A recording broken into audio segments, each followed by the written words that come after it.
요한복음 10장 1절에서 10절까지 말씀드리겠습니다.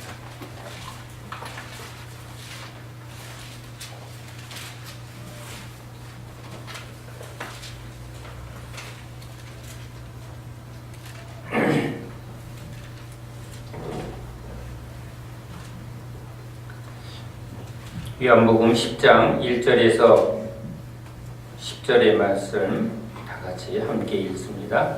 내가 진실로 진실로 너희에게 이르노니 문을 통하여 양이 우리에 들어가지 아니하고 다른 데로 넘어가는 자는 절도며 강도요 문으로 들어가는 이는 양의 목자라.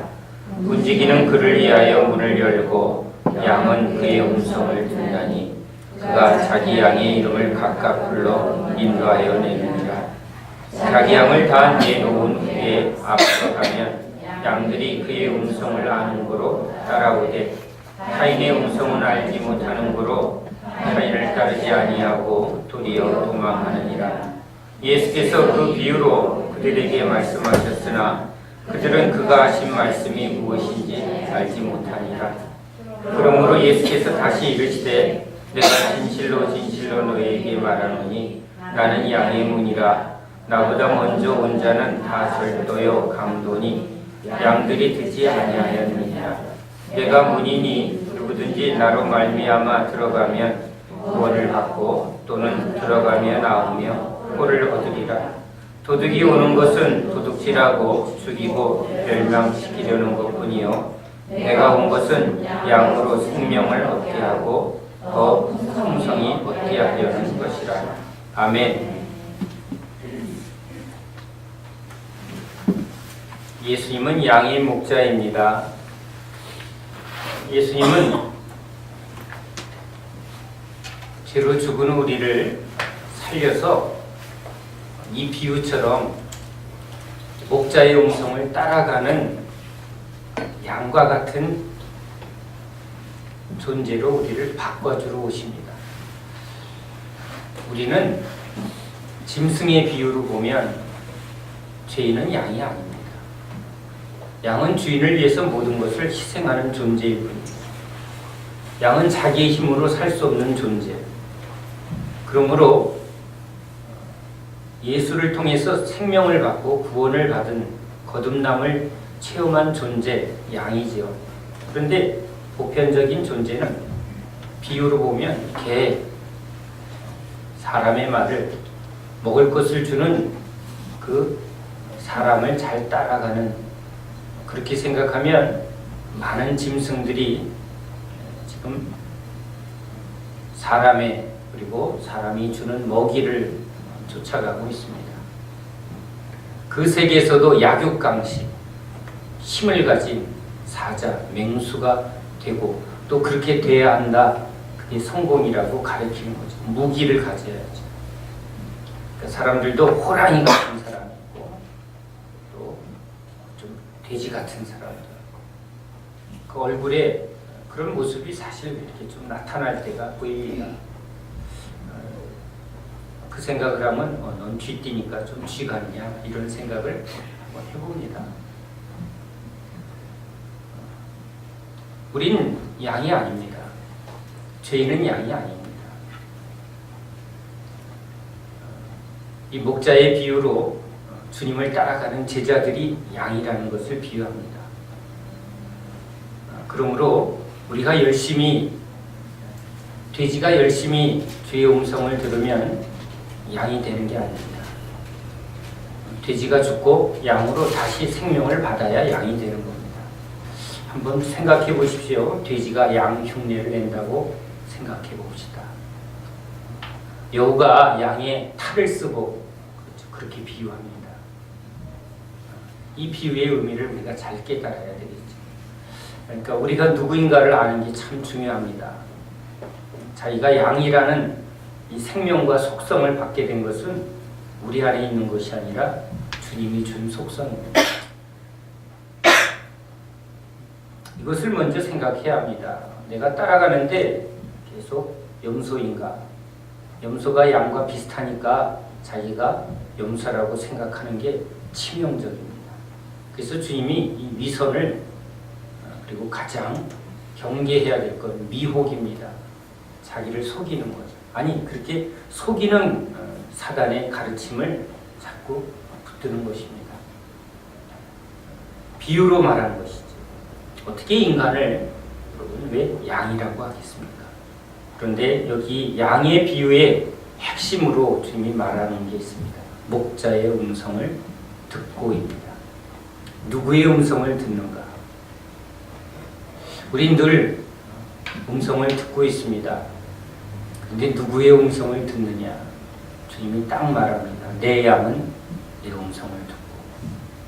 그러니까 주님이 오셨을 때 주님의 음성을 듣는 사람이 없습니다. 제자들도 지금 주님의 음성을 듣기는 들어도 또 제대로 깨닫질 못하고 있습니다. 결국은 따라오는 것 같지만 진짜 끝까지는 따라가지 못합니다. 그러므로 많은 사람들이 주여 주여 한다고 다 주님이 말하는 양으로 되었는가? 그렇게 말할 수 없습니다. 왜? 양이란 주의 음성을 듣고 그 음성을 따라갑니다. 다른 목자, 다른 음성은 듣지 않습니다. 오직 주님의 음성이다. 이 진리를 여러분 마음속에 딱 붙들면 그러면 우리 신앙생활에서 주님이 우리를 지금 인도하시는 분, 우리를 구원의 길로 인도하실 때 꼭 하시는 일이 있습니다. 주님의 음성이 아닌 다른 음성을 듣는 것을 아주 분명하게 깨트리는 분입니다. 여러분에게 이 지금 제가 전한 이 말씀이 아멘, 그렇네. 저 최 목사를 믿고 따라가면 주님이 최 목사는 따라가면 안 돼. 이걸 딱 알게 하시는 분은 주님이십니다. 주님의 음성만 여러분은 들어야 합니다. 제가 주님의 음성을 전할 때는 여러분은 그 음성을 알아야 하는 것입니다. 그런데 제가 변질이 돼서 섞어서 미혹을 당해서 여기서 섞기 시작했는데 그래도 여전히 우리 담임 목사님하고 따라가면 여러분은 주님의 양이 아닙니다. 최 목사의 양입니다. 최 목사가 여러분 앞에서 말씀을 전하는 그 말씀을 여러분이 듣는 이유는 이 주님의 음성을 전하기 때문이라는 분명한 분별과 확신이 있어요. 자꾸 안 들린다. 나는 주님의 음성이 안 들린다. 그러면 확인해 봐야죠. 저 목사가 주님의 음성을 전하는데 나는 그 음성을 못 듣고 있는지, 나는 주님의 음성을 분명히 듣는데 저 목사가 주님의 음성을 말하지 않는지, 둘 중에 하나입니다. 주님의 음성을 듣고 오직 주님만 따라갑니다. 이 아주 중요한 진리의 말씀은 우리에게 주님이 아닌 누군가를 따른다는 말은 그 말을 잘 듣는다는 것입니다. 그 말을 내가 옳다 여긴다는 겁니다. 옳다고 여기는 것이 내 마음에 가득합니다. 여러분, 우리는 아무거나 우리 마음에 담질 않습니다. 내가 좋아야 담고요. 내가 옳다고 여겨야 담습니다. 이건 새빨간 거짓말이야. 아니요. 완전히 쓰레기통에 버립니다. 아니, 듣질 않습니다. 근데 내가 보기 좋은 것, 내 옳은 소견이 어디에 찹니까? 내 마음에 가득 차고 이 가득 찬 게 나를 끌고 갑니다. 내가 옳다고 여기는 것이 가득 차면 다른 말이 들리지 않습니다. 내 배가 내가 좋아하는 음식으로 가득 찼는데 다른 음식 먹고 싶지도 않고 먹자고 해도 가지 않습니다. 똑같습니다. 말씀을 듣는 것과 말씀을 먹는 원리는 항상 같습니다. 우린 내가 좋아하는 것을 듣고 먹는 존재입니다.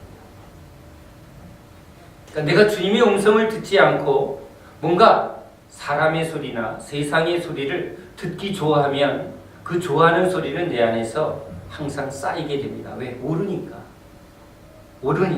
내가 좋아하는 것이 옳다고 여기게 돼 있습니다. 좋아하는 게 틀리다고 진리는 아니어도 우리는 좋아하는 것을 선택할 때가 많습니다. 그 말은 옳지는 않지만 그래도 이게 나한테는 좋아. 취미라든가 우리가 뭔가 중독성, 선택한 내용 중에 이런 것들은 주님의 말과 충돌이 일어나도 내가 좋아하는 것을 선택하는 게 우리 육의 속성입니다. 그러니까 그것이 내 안에 쌓이게 되고 그게 그 사람의 기준이 되고 그 사람의 선택의 중심이 됩니다. 그것이 우리 안에 하나하나 체질이 되는 것이죠. 그럴 때 주님이 그것이 붙들었을 때 아니라는 것을 깨닫게 해주시는 일, 그게 주님의 은혜입니다. 내 자녀는 내가 남의 자식은 때리지 않는데 내가 택하고 내가 부르고 내가 구원하는 사람은 내가 때리겠다는 겁니다. 누구 말을 들을 때? 주님의 음성을 듣지 않고 딴 사람 말을 들을 때. 우리 자식들을 우리가 그렇게 합니다. 자꾸 다른 소리를 틀린 것을 자꾸 붙들면 설득하다가 안 들으면 결국은 때립니다.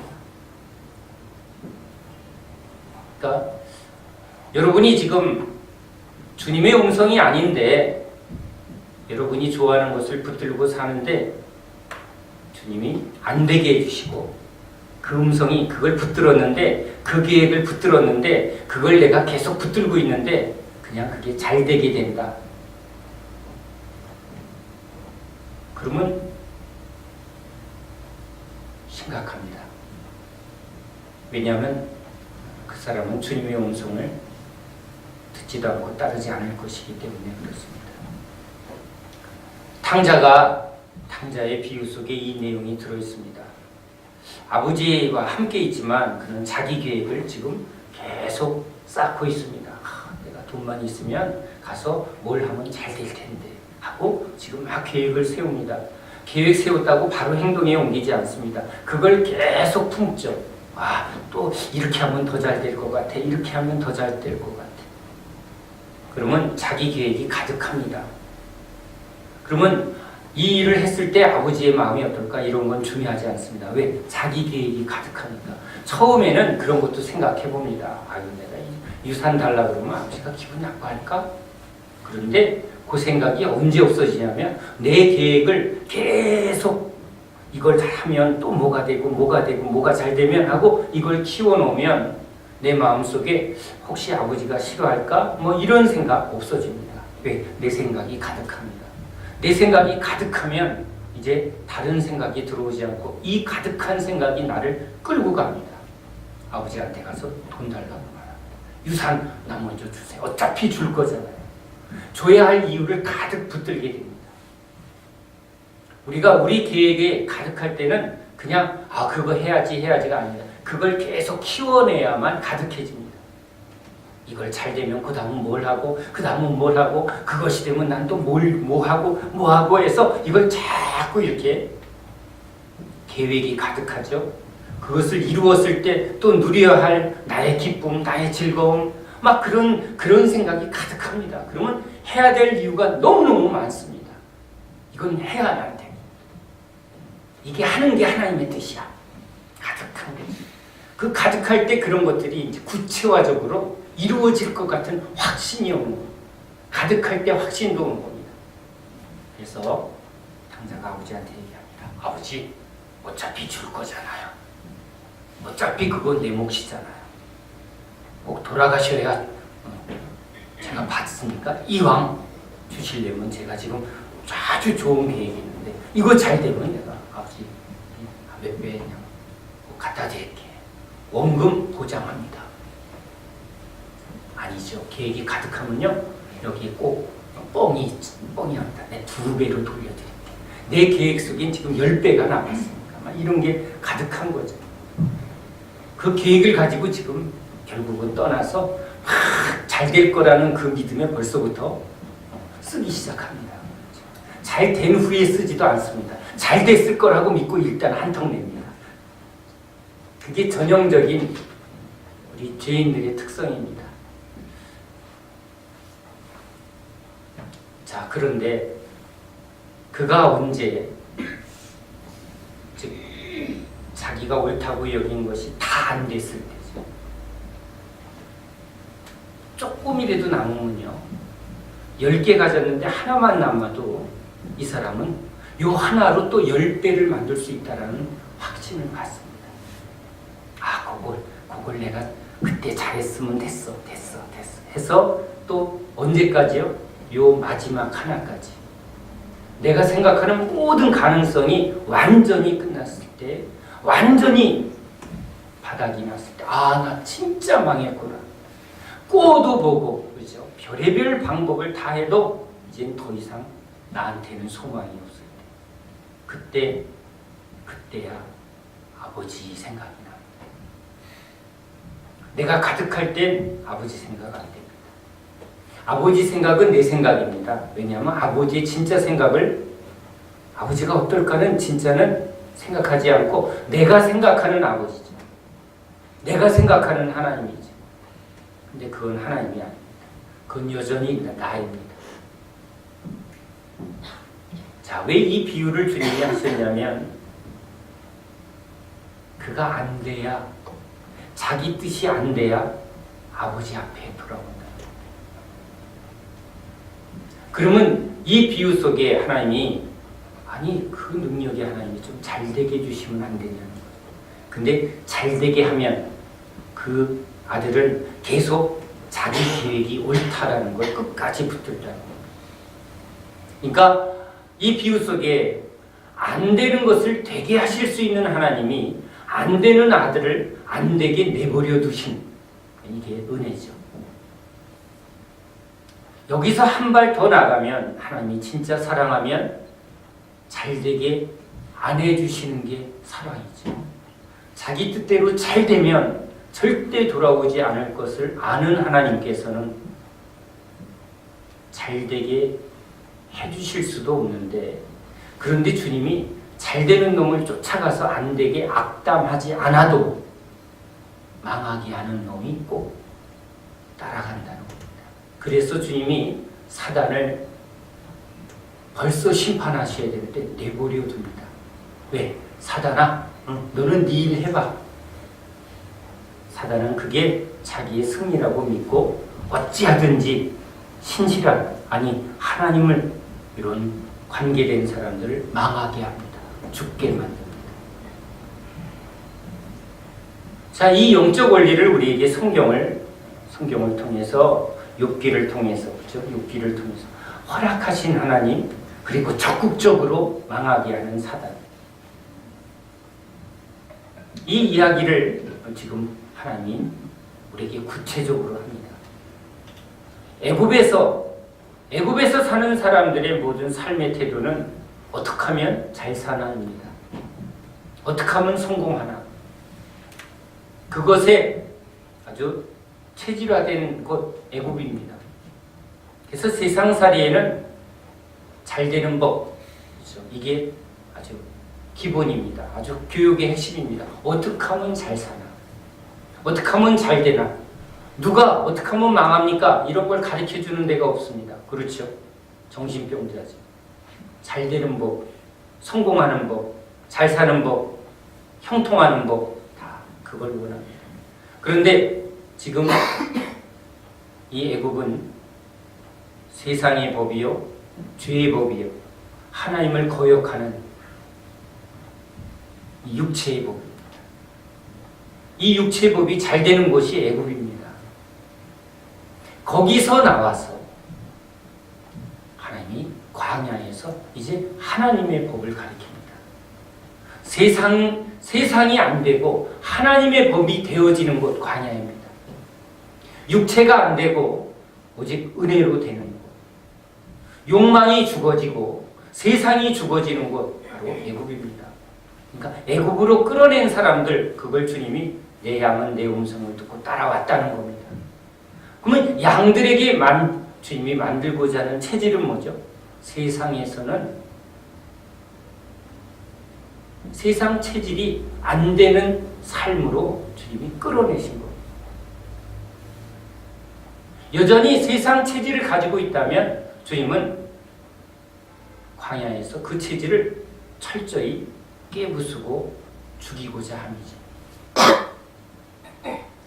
지금 돌이켜봐서 주님이 내 인생 속에 세상에서 가졌던 그 가치관을 주님이 안 되게 하고 깨트리는 역사가 있는 자가 양입니다. 세상 소리를 자꾸 붙들면 주님이 그것에 대해서 안 되고 그 생각하면 안 돼라는 걸 자꾸 찔러주시는 그 말씀이 여러분에게 있어야 합니다. 그 말씀을 통해서 우리는 자기 부인을 배우는 겁니다. 아, 그거 붙들면 안 되고 잘 되고 하면 우리는 잘 되는 걸 붙드는데 주님이 인간을 잘 되는 것을 붙드는 거니까 광야에서 안 되면 우리는 안 되는 것을 붙드는 게 아니라 안 되니까 버리게 됩니다. 아, 육체의 생각을 자꾸 가지면 세상은 육체의 생각을 즐겨야 되고 이게 행복이죠. 신나게 노는 거야. 끝나게 노는 거야. 그렇죠. 그게 성공이죠. 돈 벌어서 우리 한번 끝나게 놀자. 이거 아닙니까? 힘을 가지고 하여튼 내 원하는 걸 다 이루자. 이거죠. 근데 그렇게 살면 광야에서는 그렇게 살고 싶어도 살 수 없도록 만든 거죠. 그걸 붙들면 붙들수록 더 깨지고 더 절망을 느끼게 하고 더 허물을 느끼게 하고 은혜를 붙들어야 막 아, 이게 사는 거구나. 아, 이게 기쁨이구나. 이걸 자꾸 경험하는 것. 그게 주님이 인도해서 우리에게 주시는 세계죠. 은혜의 세계죠. 은혜에 대해서 살고 죄에 대해서 죽음을 맛보는 것. 그건 광야고요. 저 애국은 은혜로 살면 너무 힘들고 세상은 은혜로 살면 너무 힘듭니다. 뺨 맞으면 뺨 내밀고 너무 힘들죠. 은혜의 복을 세상에서 적용하면 바보가 됩니다. 손해봅니다. 죽을 것 같습니다.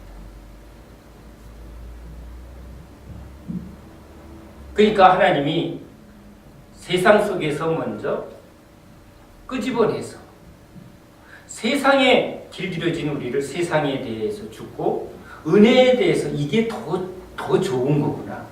더 좋지 않으면 안 옵니다.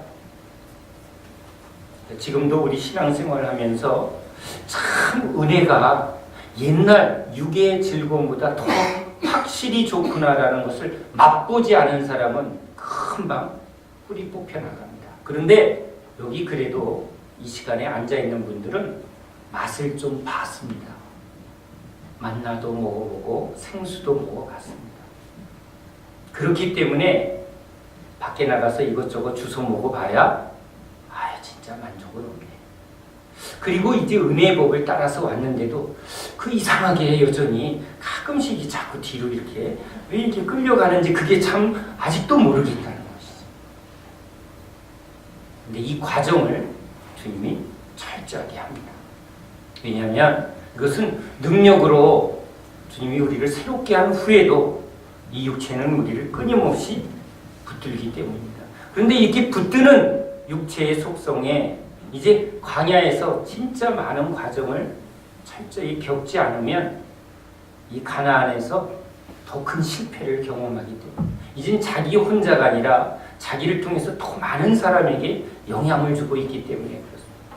한 사람의 실패가 더 많은 사람에게 실패에 영향을 주기 때문에 그렇습니다. 제가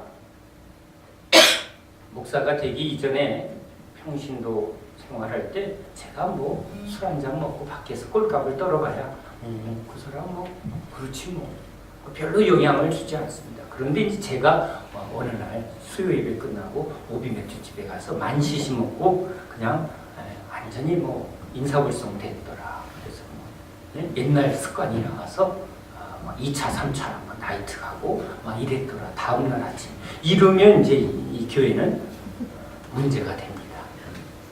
그렇죠? 그러니까 여러분도 지금은 설립사가 어디 가서 좀 실수를 해도 괜찮습니다. 그런데 나 선교사 할 거야 그래가지고 이제 선교지 나가서 그랬잖아요. 3년에 나간다고 그랬는데 선교지 가서 이제 똑같이 막 이러다가 나 열받아 그러더니 막 이렇게 그러면 무슨 일이 있죠? 그러면 어느 교회 출신이야? 그 한 방에 그냥 여기 다 우리가 다 조용히 소집사 몰라요. 이러든지 우린 진짜 이렇게 됩니다, 여러분. 네, 그러니까 주님 입장을 알아야죠. 이게 지금 훈련 받을 때 확실하게 신앙이 뭔지를 알지 못하냐. 그러니까 베드로가 3번 부인해봐야 주님 눈 하나 깜짝 안 하죠. 3번 부인해봐야 별 영향 없습니다. 뭐 그게 그 실력이죠. 그런데 베드로가 이제 교회 지도자가 됐는데 목에 칼만 들어오면 3번 부인했다. 그러면 여러분 교회는 다 무너집니다.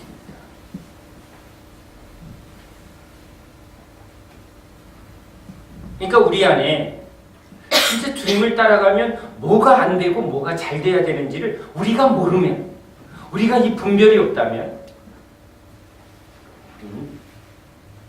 하나님이 있을 수가 없습니다. 아니, 우리가 하나님 앞에 쓸모없는 존재가 됩니다. 즉 열매를 맺지 못한 상태에서 그냥 끝나요. 그러니까 우리가 지금 뭘 겪어야죠? 이 과정을 통해서 믿음의 진보를 분명히 해요. 넘어졌는데 왜 넘어졌는지, 왜 그때 안 됐는지, 되게 해주세요가 중요한 게 아니라 왜 안 됐는지, 뭐는 왜 잘 되게 하셨는지. 그러니까 하나님이 하신 것을 통해서 하나님을 알아야지, 하나님의 뜻을 알아야지. 이게 믿음이죠. 하나님과 그에 보내신 예수 그리스도를 아는 것. 광야에서 하나님이 왜 우리를 훈련하는 걸 아는 자가 결국은 가나안에 들어갔지. 이거는 생각 안 하고 그냥 계속 불평불만하고 애굽을 돌아보고 하나님을 거역한 사람은 결국은 그 다음 단계로 자라나지 못한, 변화를 갖지 못한.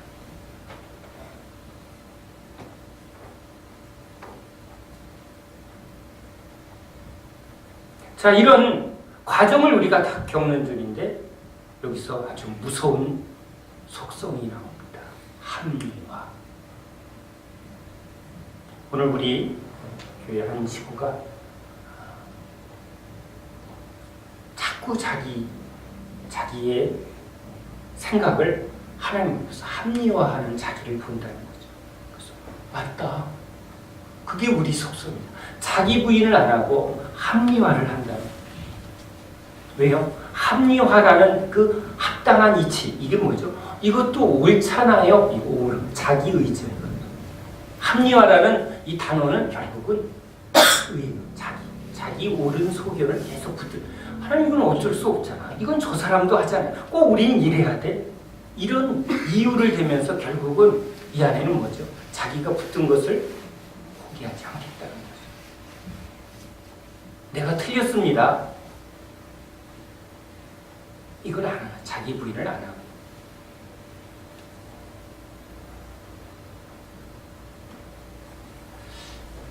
한 집사님이 아주 열심히 신앙생활을 합니다. 얼마나 열심인지 모릅니다.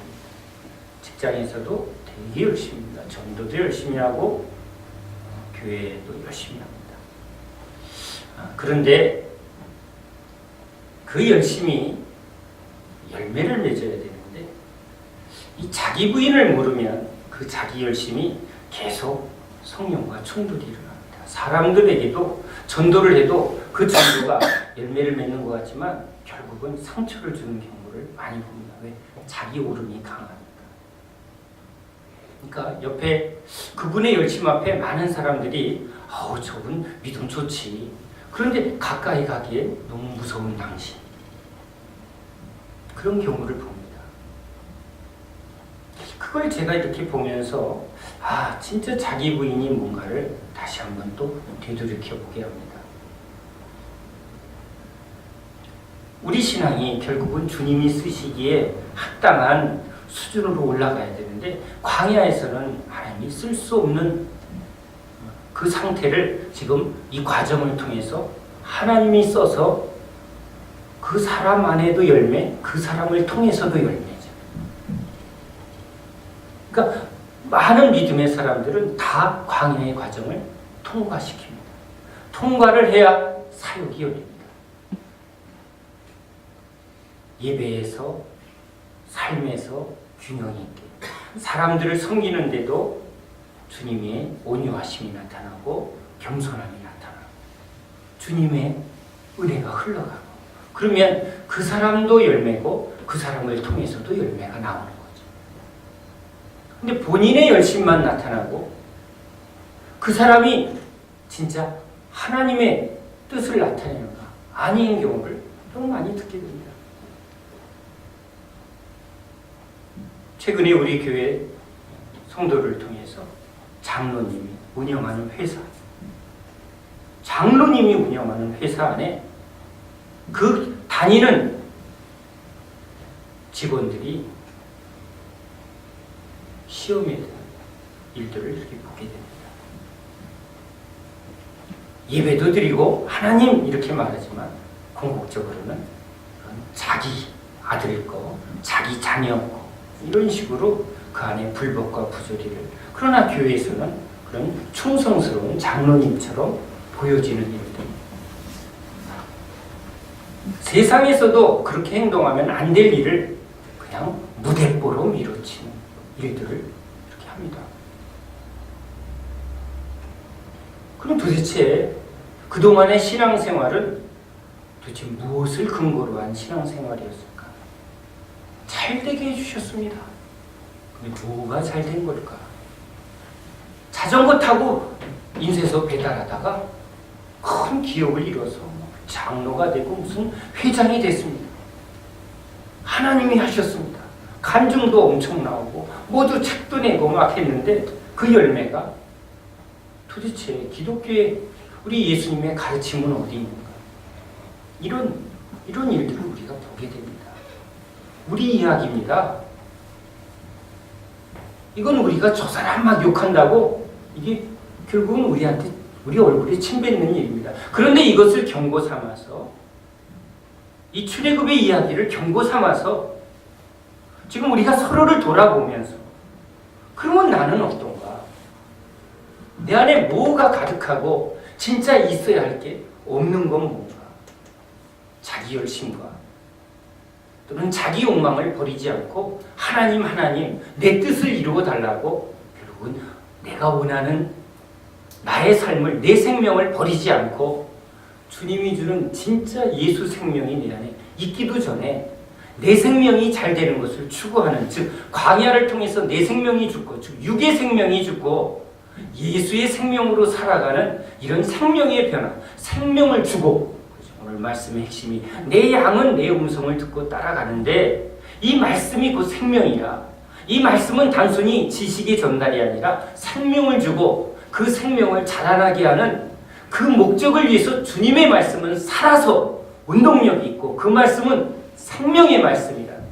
그러니까 말씀을 들을 때 그 말씀 속에 생명의 역사가 나와야 되는데, 무슨 생명의 역사? 옛 생명이 죽고 새 생명이 들어오는 생명. 나를 죽여주는 말씀과 나를 새롭게 하시는 생명의 말씀이 내 안에서 경험되어져야지. 첫 번째는 옛 생명을 죽여주는 말씀, 죽는 말씀이 들어와야 되고, 죽고자 할 때 살리시는 생명의 성령의 법이 내 안에 들어와야 되고, 성령의 능력이 들어와야 나는 생명을 받았습니다. 옛 생명이 죽어져야 새 생명이 왔으니까 생명을 받은 사람한테는 분명히 말해야 될 게 있지. 저는 죽었습니다. 그리고 예수로 살았습니다. 생명을 주신 주님의 은혜죠. 지금 주님이 그것을 자라나게 하십니다. 풍성하게 하십니다. 이게 우리가 이 주님한테 받아야 할, 이 은혜를 받게 하기 위해서 주님이 제자들을 끌고 와서 뭘 합니까? 옛 생명이 죽어야 할 이유를 계속 경험하게 합니다. 3번 부인할 줄 누가 알았어요? 그래서 안 되게 한 거죠. 주님이 3번 안 부인하게 할 수도 있었어요. 알았으니까 너 닭이 울기 전에 3번 부인할 거야. 베드로가 아이 말도 안 돼요. 그럴 때 그래 내가 그러면 그런 일 안 겪게 해줄게 할 수 있죠. 주님은 하실 수 있습니다. 우리를 광야에서 편안하게 해줄 수 있습니다. 아니 그냥 확 하고 가나안 땅에 땅 엄청 줄 수 있고 성 줄 수 있습니다. 근데 주님의 목적은 이 땅에서 잘 되느냐? 이게 목적이야. 육이 죽고 이 예수 생명을 받느냐? 그러니까 생명이 있느냐 없느냐가 중요하지 부자냐 가난하냐 이거 주님한테는 중요하지 않습니다. 세상 사람들이 지금 다 살고 있는 것 같으나 죽은 자에게 죽은 자를 장사 지내고 우리는 재벌입니다. 저 사람은 너무 가난해요. 근데 주님은 아니야 똑같아. 다 죽은 자야. 저 부자가 더 안 죽을 소지가 많죠. 왜? 난 살만하니까. 그러니까 부자가 축복이 아니죠. 예수의 입장에서는 부자가 천국 가기 더 힘든 것. 그러니까 축복이 아니죠. 오히려 저 가난한 자가 복이 있도다. 저 애통한 자가 복이 있도다. 왜요? 예수 생명을 구하니까. 내 인생은 걸레같이 다 찢겨졌어요. 내 생명은 다 지금 발기발기 더럽혀졌어요. 나 새 생명 주세요. 막달라 마리아. 세리 창기들이 새 생명 달라고 주님한테. 그게 복음이지. 합리화합니다. 어쩔 수 없었어요. 또는 아직도 조금만 도와주시면 아직도 이 세상에서 살고 싶은 욕망을 여러 이유를 붙들면서 내가 잘 되면 주님도 좋잖아요. 별의별 합리화를 하면서 진짜는 증명 안 하는 거죠.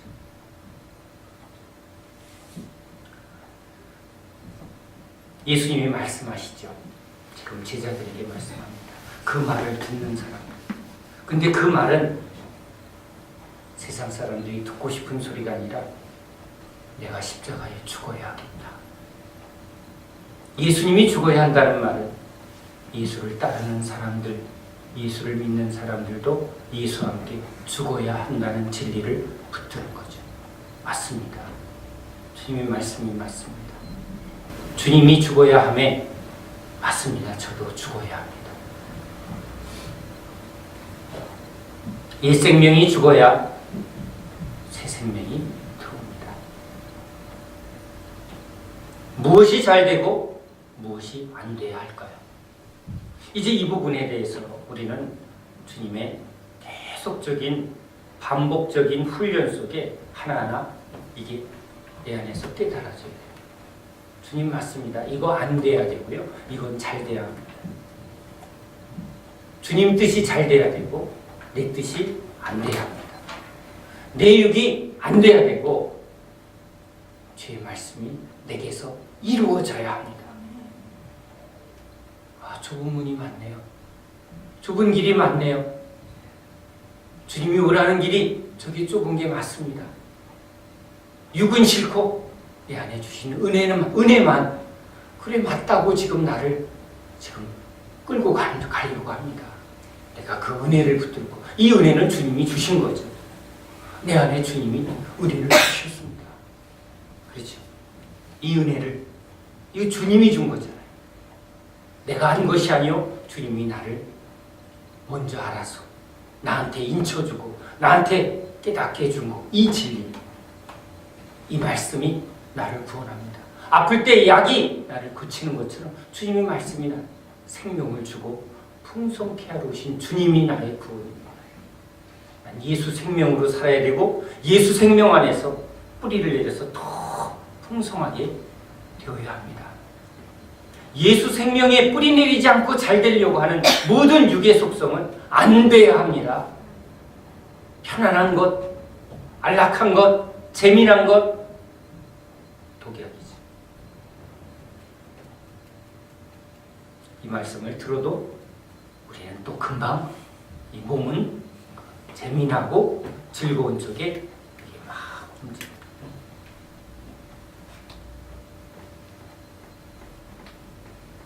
안 돼요. 안 돼요.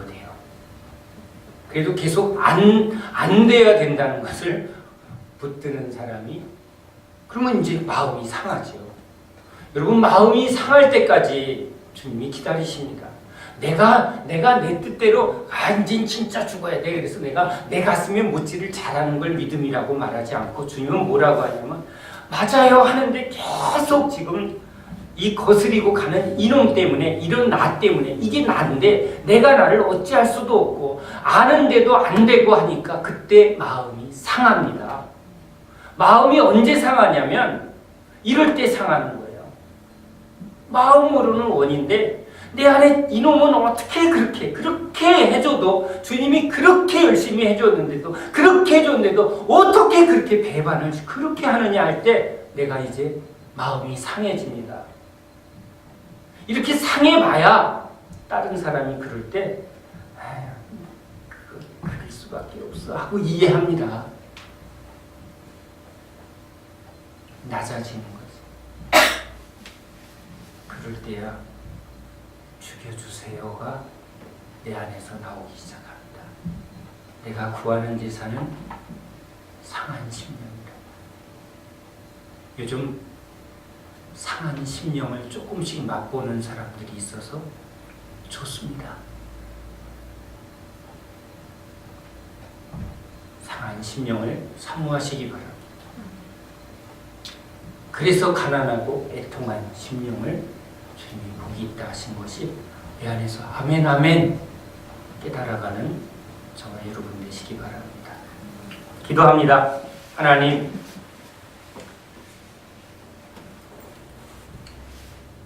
예수는 생명이십니다.